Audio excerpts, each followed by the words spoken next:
Our second reading this morning comes to us from the book of Exodus, chapter 1, verse 22 through chapter 2, verse 10. Hear now the word of the Lord.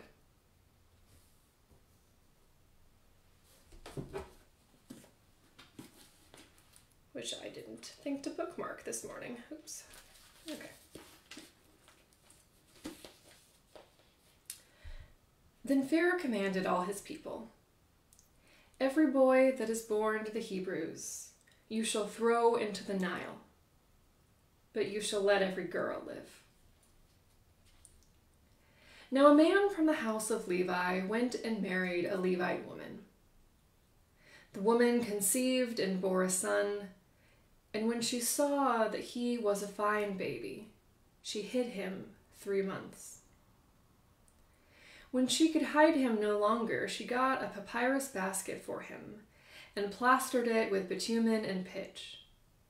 She put the child in it and placed it among the reeds on the bank of the river. His sister stood at a distance to see what would happen to him. The daughter of Pharaoh came down to bathe at the river, while her attendants walked beside the river. She saw the basket among the reeds and sent her maid to bring it. When she opened it, she saw the child. He was crying, and she took pity on him. "This must be one of the Hebrews' children," she said. Then his sister said to Pharaoh's daughter, "Shall I go and get you a nurse from the Hebrew women to nurse the child for you?" Pharaoh's daughter said to her, "Yes." So the girl went and called the child's mother. Pharaoh's daughter said to her, "Take this child and nurse it for me, and I will give you your wages." So the woman took the child and nursed it. When the child grew up, she brought him to Pharaoh's daughter, and she took him as her son. She named him Moses, because she said, "I drew him out of the water." This is the word of the Lord.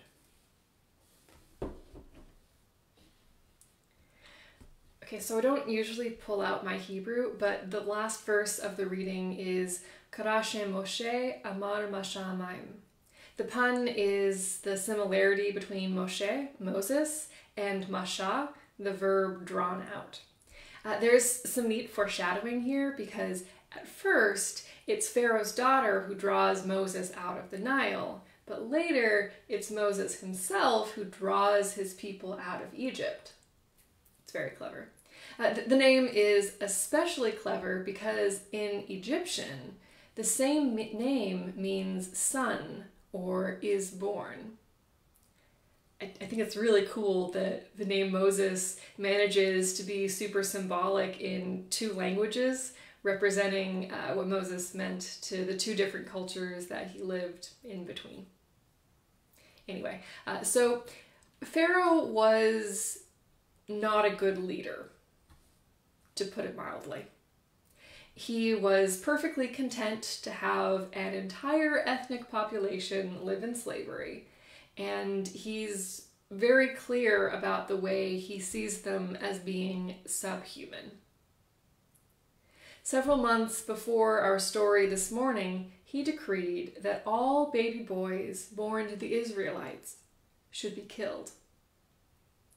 At first, he said that baby boys should be killed by midwives. But midwives like Shifra and Pua found ways to get around that decree.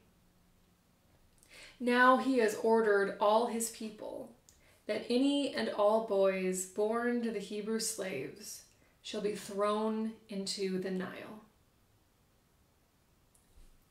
Technically, Moses' mother, Jochebed, has obeyed this decree.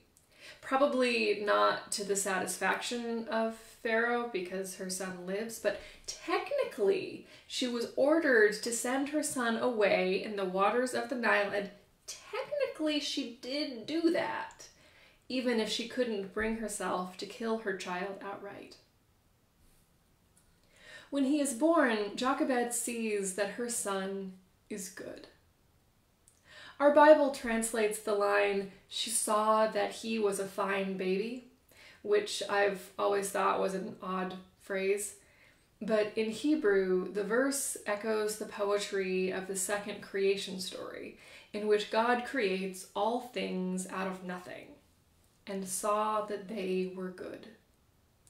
Here, Jochebed creates a child from her own body and, like God, sees that her creation is good. And I think that this moment is really beautiful, not just because a woman is echoing the words of God, but because the very first words that Moses hears, long before he could understand them, are a declaration that he is good, that he is cherished, that he is inherently valuable, that he is a child of God. For the entire length of Jochebed's pregnancy, she wouldn't have known whether her child would be a boy born with a death sentence over his head, or whether her child would be a girl permitted to live and grow up to be a slave. When she sees that her child is male, she knows that Pharaoh wants him to die, because Pharaoh doesn't think that Hebrew boys deserve life. Jochebed holds a child in her arms whom she knows has already been condemned to die, and she tells him that Pharaoh is wrong. The law is wrong. He is good. He is loved. His life matters.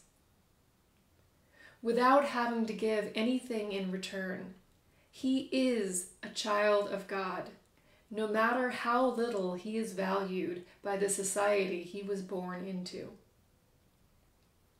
All children deserve to hear those promises of unconditional love. So she weaves him a little basket and makes it watertight, and she sets it on the water to float away towards an uncertain future. She had no guarantee that he would survive. He might be snapped up by a crocodile before Miriam can intervene.